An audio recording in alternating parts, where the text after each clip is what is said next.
예배 나오신 모든 분들을 축복합니다. 우리 옆에 계신 분과 인사하겠습니다. 하나님의 공의를 선포합시다 하고 인사하겠습니다. 저희 주일학교가 꿈미라는 프로그램을 하고 있는데 이번 7월의 주제가 하나님의 공의에 대해서 말씀을 전하고 있습니다. 오늘은 그 첫 번째 시간으로 하나님의 공의를 선포하라 라는 제목으로 예레미야서의 말씀을 가지고 여러분과 한번 말씀을 나누도록 하겠습니다. 이렇게 말씀하신 분이 있습니다. 내 눈으로 진실을 보고 전하고 싶은 생각뿐이었다. 용감한 한국인 택시기사와 헌신적으로 도와준 광주의 젊은이들이 없었다면 다큐멘터리는 세상에 나올 수 없었다. 영화 택시 운전사의 모티브이기도 한 한국 아픈 역사 중에 하나인 광주 사태를, 광주 민주화 운동을 전한 위르겐 힌치페터라는 사람이 그가 제2회 송건호 언론상을 받을 때 했던 수상 소감이었습니다. 그는 꽉 막힌 광주로 침투하여서 그 안에서 벌어진 많은 학살의 장면들을 목격하게 되었고, 그것을 세상에 전할 때 비로소 많은 국민들이 긴 시간이 흐른 후에야 광주의 실상을 알 수가 있었던 사건이었습니다. 이와 비슷한 사건이 얼마 전에도 있었습니다. 혹시 미투 운동이라고 여러분들 들어보셨습니까? 얼마 전까지 대한민국을 뜨겁게 달렸던 미투 운동이 있었습니다. 많은 남성들에 의해서 성폭행을 당했던 여성분들이 그 아픔을 간직한 채 살다가 서로가 서로에게 용기가 되고 힘이 되어서 자신이 당했던 고통과 그런 상처의 기억들을 다시 일깨우고 싶진 않지만 사회의 정의를 위해서 그걸 용감하게 이야기하기 시작했고, 많은 사람들이 그에 대해서 처벌도 받고 또한 심판을 받고 있는 중이라고 생각합니다. 이처럼 많은 사람들이 세상의 정의를 외치고자 희생하고 그 속에서 고통당하신 분들이 많이 있습니다. 그런 분들이 아니었다면 우리는 진실을 깨닫지 못했을 것이고, 그 속에서 우리는 잘못된 것에 눈이 가려워져서 왜곡된 사실만을 바라보며 살 수도 있었을 것입니다. 우리 그리스도인들도 마찬가지입니다. 우리가 살아가는 지금 이 시대를 바라보면서 하나님의 공의와 진실을 선포하지 않는다면 우리의 부패하고 죄된 부분들은 모두 감추어지게 될 것입니다. 과거의 잘못된 역사의 부분에서 진실이 밝혀지고 진정한 정의가 선포되고 있는 이 시대에 사회 속에서 하나님의 공의가 선포돼야 하는 이 시대의 상황을 우리는 보고 있습니다. 그 일에 부르심을 받은 하나님의 사명자들이 그에 대한 메신저로 이 시대에 파견돼야 할 것입니다. 오늘 말씀이 전해지던 유다 말기의 고대 근동의 국제사회는 힘의 균형이라는 것이 아수르라는 나라에서 바벨론으로 이동하는 시기였습니다. 이러한 배경 속에서 베냐민 땅 아나돗의 제사자 등 중에 힐기야의 아들 예레미야가 요시야 통치 13년 중에 여호와 하나님으로부터 소명을 받게 됩니다. 그는 유다 민족을 통해서 하나님께 부름받은 선지자로서 나아가야 하는데, 희망을 선포하기보다는 그는 유다 민족들이 계속 죄를 범하고 그 사악함이 하나님 보시기에 극에 달한 것에 대하여 하나님의 심판을 선포하도록 부르심을 받은 자였습니다. 희망이 아닌 심판을 명할 수밖에 없는 것이 그는 너무나 괴롭고 애통하여 눈물의 선지자라고 불려지기까지 한 것이 바로 예레미야의 현실이었습니다. 여호와 하나님께서 예레미야를 부르셨을 때 예레미야는 자신이 아이와 같고 말을 잘하지 못한다고 하여 그의 부르신 소명에 대해서 부담감을 갖고 이야기하고 있습니다. 그럼에도 불구하고 하나님께서는 예레미야에게 함께 해주시겠다고 말씀해 주시고 확실한 약속의 행위까지 보여주십니다. 그 약속의 행위는 예레미야 1장 9절에 잘 나와 있는데, 여호와께서 그의 손을 내밀어 내 입에 대시며 여호와께서 내게 이르시되 보라 내가 내 말을 내 입에 두었노라 라고 말씀하십니다. 하나님의 권능의 손으로 그의 입에 대시고 예레미야의 입술을 통하여 하나님의 권능을 발하여 주실 것임을 약속하고 있습니다. 말을 하지 못한다는 예레미야의 변명에 오히려 하나님께서는 그 약함을 더욱더 강하게 해주시겠다는 약속을 하고 계신다는 사실입니다. 하나님은 불순종하고 악한 시대에 오직 하나님의 공의가 선포되기만을 원하십니다. 우리가 공의를 선포해야 하는 영적인 교훈들을 통하여 다시 한번 선지자의 마음으로 나가는 우리들이 되기를 간절히 소망합니다. 첫 번째는 우리가 하나님께서 선택하셨기 때문에 우리는 공의를 선포해야 합니다. 여호와 하나님께서 예레미야를 부르신 소명의 모습을 보면 이 시대의 공의를 선포해야 할 자의 기준을 볼 수가 있습니다. 그것은 바로 하나님의 택하심이라는 것입니다. 말씀을 보면 내가 너를 모태에 짓기 전에 너를 알았고 내가 배에서 나오기 전에 너를 성별하였고 너를 여러 나라의 선지자로 세웠노라 하시기로. 아멘. 예레미야 1장 5절에서 하나님께서는 예레미야가 태어나기 전부터 이미 택하셨다는 사실을 말씀하고 계십니다. 말씀을 선포해야 하는 사람이라고 이야기하고 있는 것입니다. 사랑하는 우리 성도님들, 우리가 이 세상의 사람들과 구별되게 세상의 악한 것들을 반대해야 하며 공의를 선포해야 하는 이유가 바로 이것입니다. 하나님께서는 이미 우리를 태초 이전에 태어나기 전부터 우리를 성별하셨고 우리를 구별해 놓으셨다는 사실입니다. 그런데 지금 예레미야의 모습은 하나님의 부르심을 부담스러워하고 있습니다. 예레미야 1장 6절에 보면 내가 이르되 슬프도소이다. 주 여호와여 보소서 나는 아이라 말할 줄을 알지 못하나이다 하니, 예레미야가 가야 하는 걸음은 결코 쉬운 길이 아니었습니다. 대적하는 사람들이 너무나 많았습니다. 열방의 이방 민족들은 물론이거니와 자신의 민족들조차 그를 핍박하기까지 했습니다. 그렇게 자신은 능력이 없다고, 자신 말고 다른 사람을 보내라고 이야기하는 것입니다. 지금 이 시대를 살아가는 우리의 모습도 이와 별반 다르지 않다고 생각합니다. 자존감이 없는 모습으로 살아가고 있다는 것입니다. 누군가와 비교하고 나의 단점에 집중하지 못하고 있는 우리들은 나는 가진 것도 없고 배운 것도 없고 남보다 너무나 부족하고 나는 할 수 없다고 이야기하고 있습니다. 그러나 이것은 하나님의 자녀로서 가지는 마음가짐이 아니라는 것입니다. 하나님의 사람들은 이러한 마음가짐이 필요합니다. 에베소서 1장 4절에서 6절에 보면 곧 창세전에 그리스도 안에서 우리를 택하사 우리로 사랑 안에서 그 앞에 거룩하고 흠이 없게 하시려고 그 기쁘신 뜻대로 우리를 예정하사 그리스도 예수로 말미암아 자기의 아들이 되게 하셨으니 이는 그가 사랑하는 자 안에서 우리에게 거저 주시는 바 그의 은혜의 영광을 찬송하게 하려는 것이라. 아멘. 우리같이 연약한 사람들을 선택해 주신 이유는 우리에게 거저 주신 은혜의 영광을 찬송하게 하려 하기 위해서라고 이야기하고 있습니다. 우리의 자존감이 너무나 떨어져 있다는 사실이죠.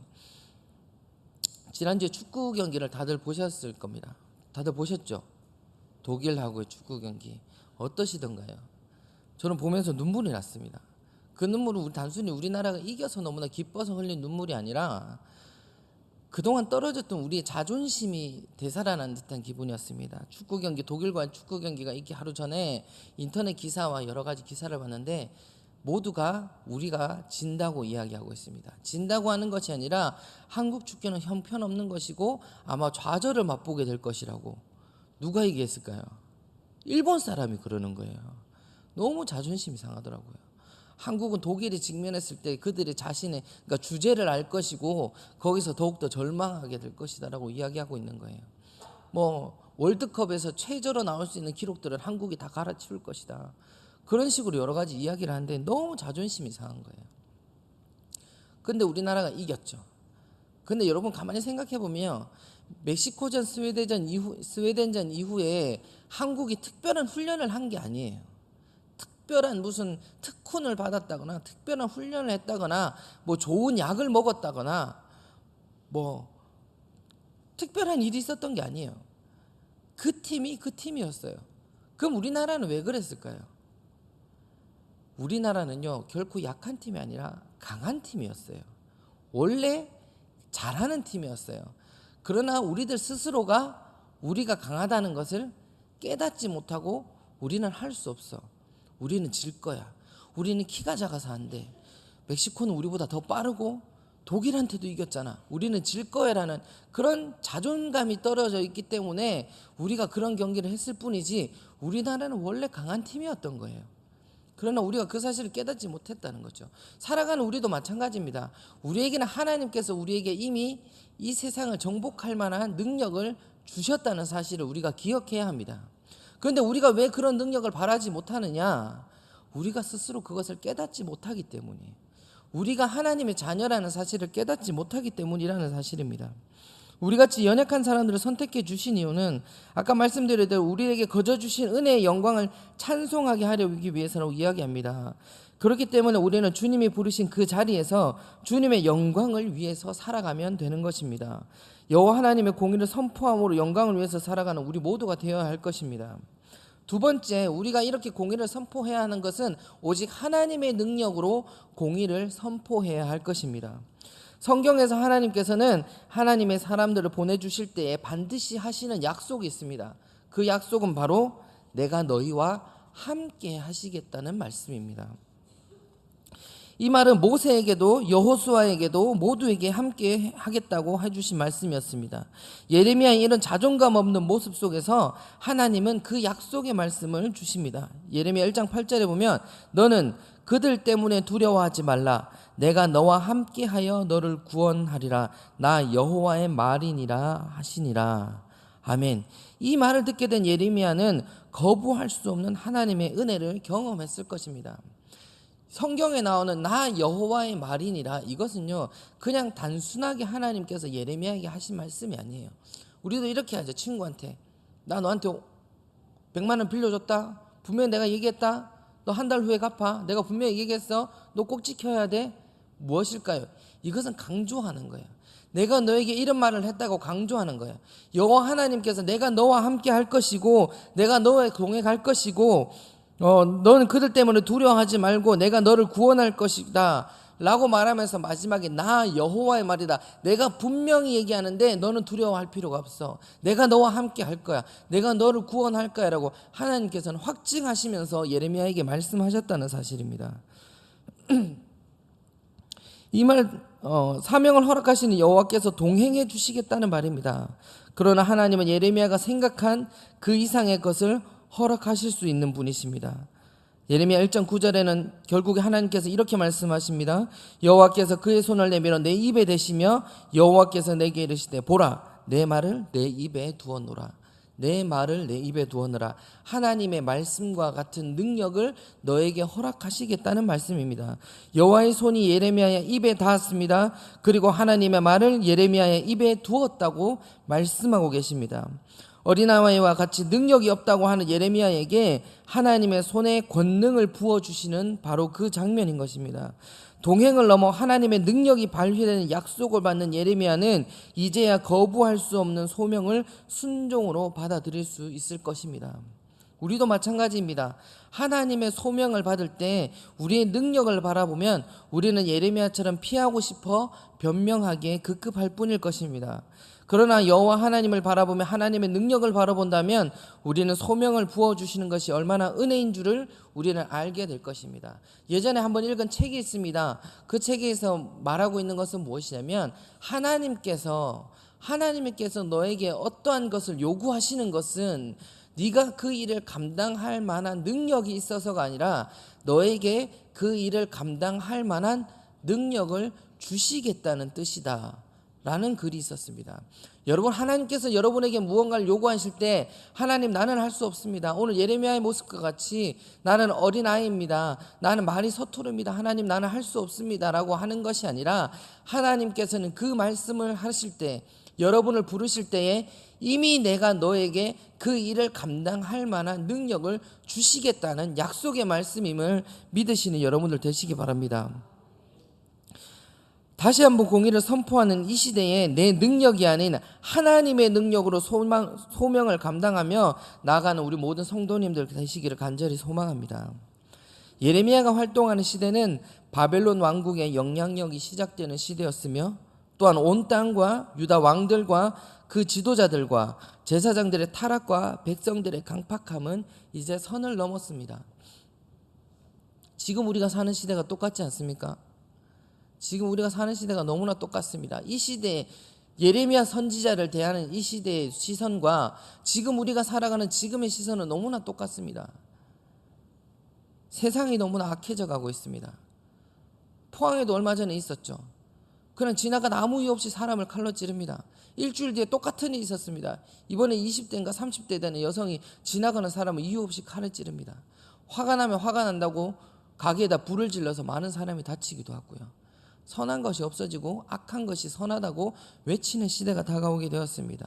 지난주에는 무슨 일이 있었습니까? 대구 동성로에서 퀴어 축제라고 해가지고 우리가 그렇게 서명을 했지만 결국 그 사람들이 모여서 그런 음란한 축제를 벌이고 그것이 마치 문화 행사인 것처럼 각종 뉴스에서 이야기하고 있는데 그것이 과연 선한 것인지는 하나님의 기준에 맞춰서 바라보아야 할 것입니다. 그러나 이제는 악과 선의 기준이 없어져 버렸습니다. 선한 것을 보고 고시직하다고 얘기하고 악한 것 보고 멋있다고 이야기하는 시대가 되어버렸습니다. 그런 시대를 우리가 살아가고 있습니다. 하나님의 정의를 외치는 교회가 오히려 핍박받고 있습니다. 그런데 그 핍박받는 것이 세상 사람들로부터 핍박받는 것이 아니라 교회 내적으로도 핍박받게 되는 세상이 다가오고 있다는 사실입니다. 믿는 자들조차 교회를 부정적으로 바라보고 있다는 사실입니다. 제가 김천에 있는 모교회를 다녔는데 그 교회가 역사가 올해로 한 115년이 되었습니다. 1907년에 처음으로 교회가 세워져서 한 111년, 112년 정도가 된 교회가 다녔는데 제가 어렸을 때 저희 교회에 담임하시던 목사님이 계셨습니다. 근데 교인들께서 목사님을 쫓아내시더라고요. 어린 시절에 충격이었습니다. 교회 다니면 다 착한 줄 알았어요. 다 멋있는 사람인 줄 알았어요. 다 신실하신 분들인 줄 알았어요. 특히나 장로님들은 더 신실하신 분들인 줄 알았어요. 반 목사님인 줄 알았어요. 그런데 그분들이 목사님을 쫓아내시더라고요. 물론 그분도 나름대로는 이유가 있었습니다. 그러나 그 모습을 바라보는 저는 너무나 많은 상처를 받았습니다. 근데 저만 상처를 받은 것이 아니었습니다. 그 교회 자체가 상처를 받았고 그 아픈 상처를 치유하는데 정확히 한 30년이 걸렸습니다. 30년이 지나도 교인들끼리 틀어진 그 관계는 결코 회복이 되지 않더라고요. 쫓아낸 이유도 다양했습니다. 목사님 설교가 은혜가 되지 않습니다. 목사님이 어떻습니다. 저쨌습니다. 어떻습니다. 갖다 붙이는 이유는 너무나 많더라고요. 그러나 그 주의 종을 한 명 쫓아냄으로 인해서 받은 교회 안의 상처는요 10년 20년이 가도 결코 치유가 되지 않더라고요. 교회는 반으로 갈라지고요, 또 남은 반은 또 싸워서 또 반으로 갈라지고요, 남은 반은 또 싸워서 반으로 갈라지고요. 그 사이에서 상처받고 많은 사람들이 교회를 옮기기도 하고 교회를 떠나기도 하더라고요. 교회의 쇠퇴가, 또 교회의 이런 위기가 외적으로만 찾아오는 것이 아니라 우리 내적으로도 찾아오게 된다는 것입니다. 오늘 예레미야가 그렇습니다. 예레미야가 얼마나 좋습니까? 축복의 말씀, 은혜의 말씀만 전하면 좋을 텐데 예레미야는 하나님의 말씀을 전해야 하는 의무가 있었기 때문에 이스라엘을 향해서 따끔하게 질책합니다. 여러분이 지금 신앙생활 잘못됐습니다. 여러분이 이방신을 섬기는 거, 우상을 섬기는 거 하나님께서 진노하십니다. 이제 하나님께서 심판할 것입니다. 그럴 때마다 믿는 자들을 통해서 하신 이야기가 너는 왜 그런 얘기를 하고 다니냐는 거였습니다. 너는 왜 그런 얘기를 하고 다니냐? 우리는 하나님의 백성인데 우리가 왜 멸망할 것이냐? 정확한 하나님의 뜻을 바라보지 못했다는 사실입니다. 이 한국교회 위기 가운데 예레미야와 같은 자가 곳곳에서 일어나기를 원합니다. 예레미야와 같은 복음을 선포하고 정말 공의 앞에 바로 선 자가 우리 교회에서 많은 자들이 일어나기를 간절히 소망합니다. 하나님의 선지자들을 배척하는 시대 속에서 그는 하나님의 공의를 선포해야 하는 소명을 받은 자였습니다. 여전히 두려움이 선지자 안에는 자리 잡고 있었을 것입니다. 이런 상황 속에서도 여호와께서는 미래적인 예언으로 더욱더 그에게 자신감을 심어주십니다. 예레미야 1장 19절에 보면 그들이 너를 치나 너를 이기지 못하리니 이는 내가 너와 함께하여 너를 구원할 것임이라 여호와의 말이니라 라고 이야기하십니다. 조금의 두려움조차도 내려놓고 이미 보장된 승리를 바라보라고 이야기하고 계십니다. 하나님의 싸움은요 하나님께서 이기고 지고의 싸움이 아닙니다. 이미 만물의 근원 되시고 모든 것의 근원 되시는 하나님께서 세상의 모든 싸움은 이미 이겨놓은 싸움이라고 생각합니다. 여러 가지 문제들이 많이 있다고 합니다. 지금 제주도 난민, 이슬람 난민 그 문제도 되게 심각합니다. 이슬람교를 배척하자는 것이 아닙니다. 여러분 이슬람은요 잘 생각하셔야 됩니다. 우리는 종교와 생활이 조금 분리되어 있는 삶을 삽니다. 물론 종교와 삶이 이어지면 좋겠지만 그러나 이슬람은요 삶이고 종교고요 종교가 삶입니다. 그래서 그들은 세상의 법을 지키기보다 이슬람의 법을 지키면서 사는 것을 우선으로 칩니다. 그렇기 때문에 이슬람 사람은요, 다른 나라의 난민으로 들어가면 일을 하지 않습니다. 왜? 그들은 정해놓은 일만 해야 되거든요. 그들은 돈을 빌려주고 돈 빌린 것을 갚는 것도 죄로 여깁니다. 그런 것처럼 자기의 어떤 종교적 신념에 위배되는 일에 대해서 일하는 것을 싫어합니다. 그래서 그 사람들 난민으로 받아줘서 한국 사회에 젖어들어서 한국 사회의 법을 지키고 살아가면서 그 안에서 직업을 갖고 가정을 갖고 자란다면, 어떤 목사님이 그러시더라고요. 이슬람교 걱정하지 마라. 한국말로 전도해도 교회 안 오는데 이슬람말로 전도한다고 이슬람교 가겠냐라고 얘기하시더라고요. 물론 그 말도 맞죠. 그런데 그 사람들의 가장 큰 문제는요, 한국 사회 속에 젖어들지 않아요. 자기들의 법대로 살아요. 그래서 정해진 직업 위에는 그 사람들 직업을 갖지 않아요. 그러고 나서 난민 구호금만 받아서 산다는 거예요. 그리고 많은 지금 유럽의 국가들, 이슬람 난민을 받아준 국가들 사이에서도요, 여러 가지 범죄나 이런 것들이 많이, 그러니까 그들은 세상법을 따르지 않아요. 한국법을 따르지 않아요. 이슬람 법을 따라 살아요. 그러다 보니 여러 가지 성폭력 문제들이나 이런 것들이 많이 다가오게 된다는 거죠. 이런 사회 속에서 하나님께서 우리 소명자들을 찾으신다는 사실입니다.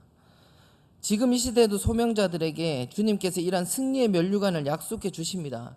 그들이 아무리 그런 문제, 동성애의 문제, 이슬람 난민의 문제, 또 얼마 전에는 양심적 병역 거부 있죠. 여호와의 증인들 병역 거부하는 거, 그거 위법이다 해서 이제 그들을 처벌하지 못한다. 이런 걸 보면서 우리가 한국교회 위기라고 생각합니다. 그러나 말씀에서 보면요, 하나님께서는 이미 이 싸움을 이겨놓으셨다는 사실입니다. 이겨놓으신 줄 믿으시기 바랍니다. 우리의 믿음의 문제가 아니라 하나님께서는 이 모든 싸움을 이미 이겨놓으셨습니다. 다만 그 하나님께서 이겨놓으신 싸움에 동참할 자를 찾고 계시는 것입니다. 여러분도 두려워하실 필요 없습니다.